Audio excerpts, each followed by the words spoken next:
Hi guys, it's me again. Welcome back to my YouTube channel.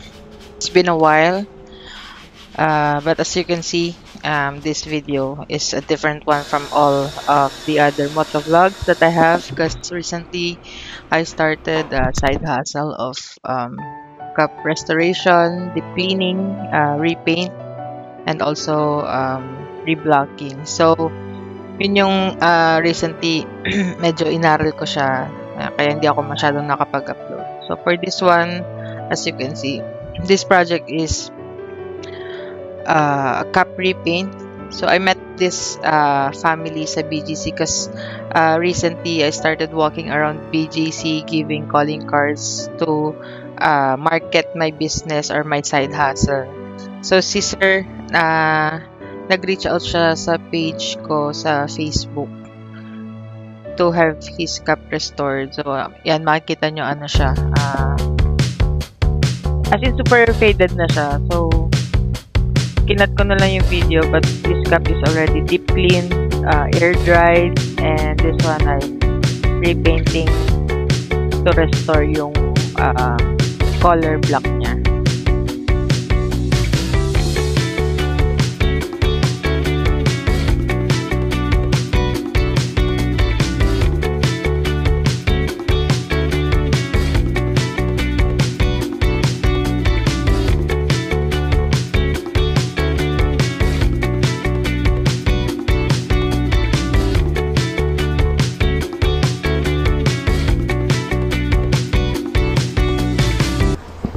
Bali yung repaint process nito guys, gumamit lang ako ng textile paint, color black, tapos hinaluan siya ng konting medium para medyo malambot yung niya, pagka-finish niya sa cup. And then, ito na yung last step dun sa restoration, which is yung reshape or reblocking. And gumamit lang ako ng pang iron na chemical, and also pampatigas din siya after ng reblock. So parang i-reshape lang siya back to its normal shape or mold.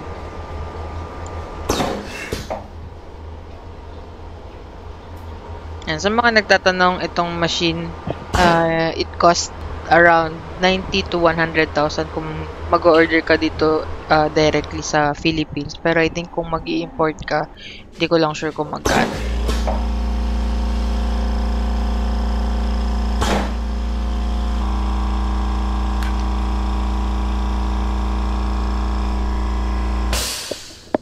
Yan, so dito tapos na siya. Nag-document lang ako for Facebook posting videos.